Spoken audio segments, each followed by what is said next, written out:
টাঙ্গাইল জেলা বিএনপির সাবেক যুগ্ম আহ্বায়ক অমল ব্যানার্জি, ফখরুর রহমান রতন, টাঙ্গাইল জেলা বিএনপির সাবেক সদস্য শামীম হাসান স্বপন,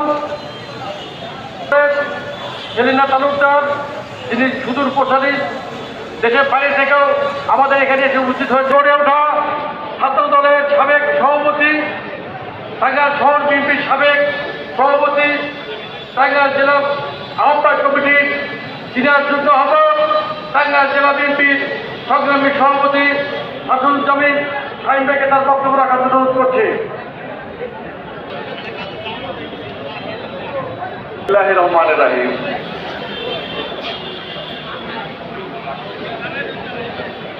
অ্যাডভোকেট আব্দুল সালাম পিন্টু মুক্তি পরিষদের উদ্যোগে আয়োজিত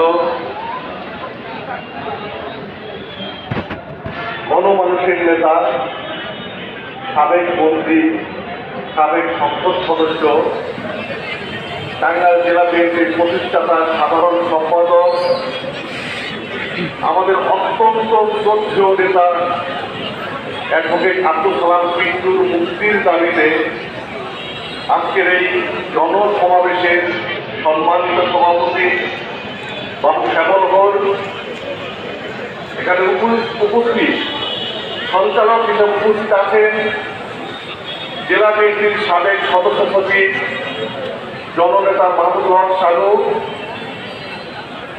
এখানে উপস্থিত আছেন টাঙ্গাইল জেলা বিএনপির সংগ্রামী সাধারণ সম্পাদক, সাবেক ছাত্র নেতা, জননেতা অ্যাডভোকেট ফরহাদ ইকবাল সহ জেলা বিএনপির সিনিয়র নেতৃবর্গ, বিভিন্ন অঙ্গ এবং সহযোগী সংগঠনের নেতৃবর্গ, বিভিন্ন উপজেলা এবং পৌর থেকে আগত নেতৃবর্গ ও টাঙ্গাইলের বিরোধী জনতা, সবার প্রতি রইল আমার ব্যক্তিগত পক্ষ থেকে এবং দলের পক্ষ থেকে সালাম এবং অভিনন্দন। প্রিয় সাথী ও বন্ধুরা, আপনারা জানেন যে আজকে এমন একজন ব্যক্তির মুক্তির দাবিতে আমরা এখানে জনসমাবেশ করছি।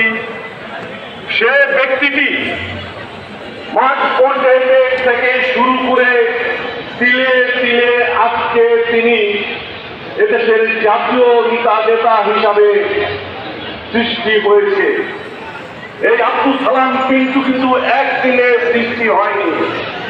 তিনি আস্তে আস্তে শ্রম দিয়ে নিজের স্বীয় প্রচেষ্টা এবং নিজের ধৈর্যের কারণে আজকে তিনি জাতীয় নেতা হিসাবে স্বীকৃতি পেয়েছে।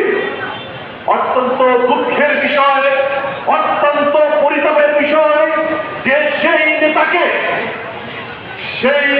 আপনারা জানেন যে কি মিথ্যে মামলায় আজকে 17 বছর যাবৎ তিনি কারান্তরীণ রয়েছে।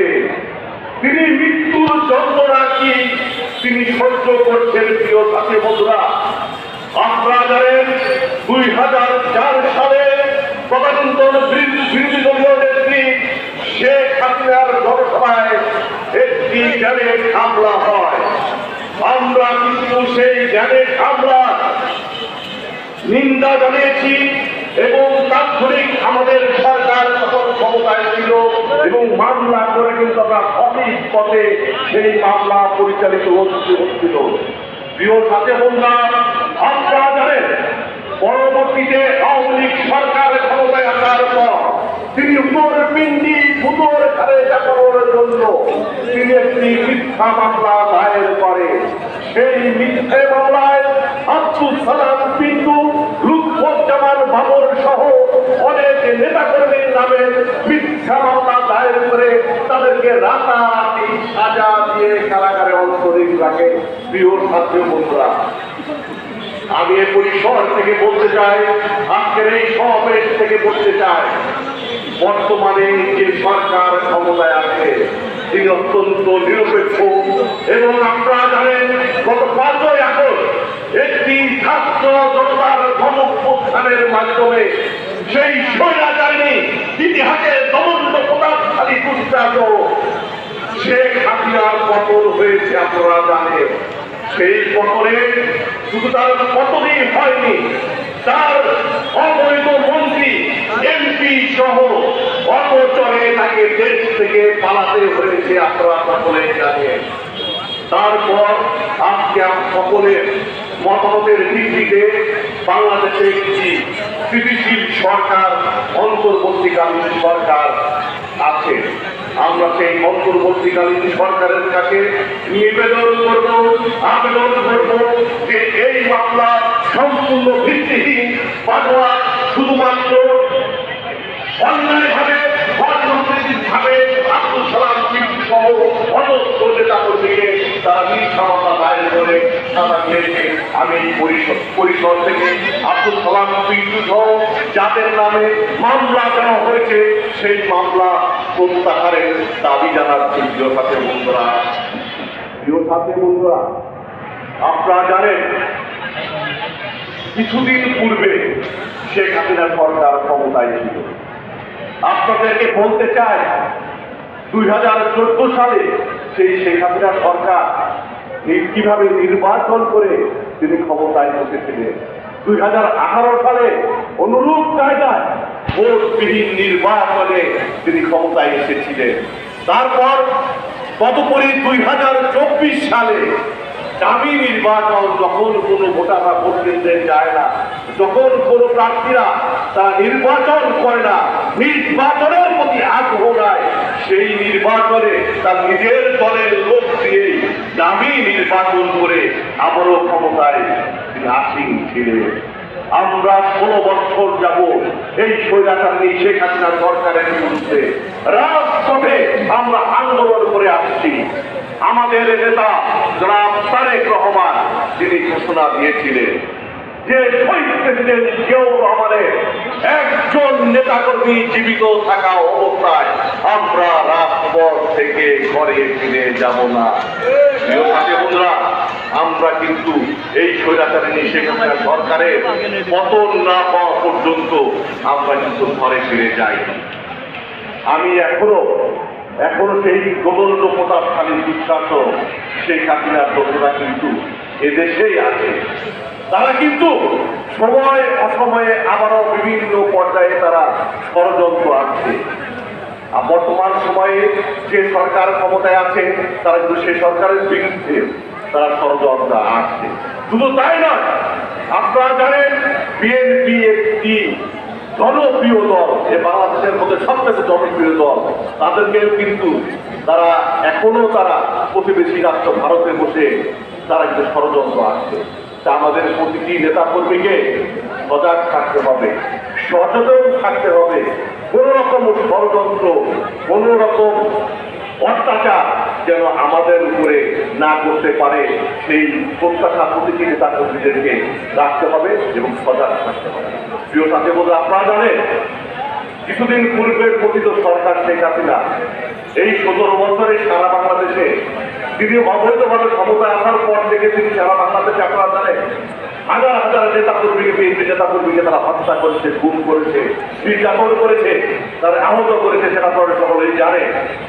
হাজার হাজার মিথ্যা মামলা দায়ের করে, গায়েবী মামলা দায়ের, যে মামলার কোনো ঠাই ঠিকানা নেই, কোনো নিশানা নেই, সেই মামলা দায়ের করে আমাদের লক্ষ লক্ষ নেতা কর্মীর নামে মিথ্যা মামলা দায়ের করে তাদেরকে তোরের উপরে রেখেছে, সেটা পরিবার তোরের উপরে রেখেছে এবং গ্রেপ্তার করার জন্য তারা দৌড়ের উপরে রেখেছে। হাজার হাজার নেতা কর্মীকে তারা গ্রেপ্তার করে অবৈধভাবে কারাগারে নিক্ষেপ করেছে। প্রিয় সাথে বলা, সে সময় পার হয়ে গেছে। তাই আমি আপনাদের অনুরোধ করবো, যারা আওয়ামী লীগের ভাইয়েরা এবং আপনাদের সরকারের মন্ত্রীরা, আমাদের দেশের বিএনপি, ছাত্রদল, যুব দলের নেতা কর্মী এবং সাধারণ জনগণের উপরে নির্যাতন অত্যাচার করেছেন, আপনারা সাবধান হয়ে যান। বিল দিলে পাঁচকাল দিকে খেতে হয়। আজকে আপনাদের যে দেশের পরিস্থিতি, আপনারা জানেন 1990 সালে স্বৈরাচারী এরশাদ সরকারের এই ছাত্র জনতার গণঅভ্যুত্থানের মাধ্যমে পতন হয়েছিল। তিনি কিন্তু দেশ থেকে পালাননি।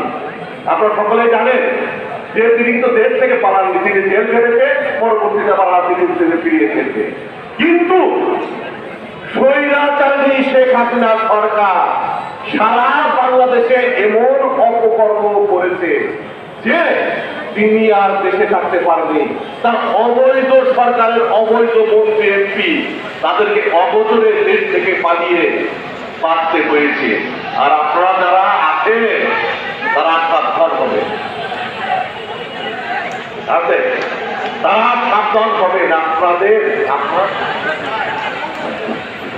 অন্যায় করেছে, যে নির্যাতন করেছে তার রেজাল্ট কিন্তু আপনাদের দেখতে হবে। প্রিয় সাথী বন্ধুরা, আমি আমার বক্তব্য দীর্ঘায়িত করবো না, আমি শুধু এই পরিসর থেকে একটি কথাই বলবো যে আব্দুল সালাম কিন্তু আমাদের সকলের নেতা। আব্দুল সালাম কিন্তু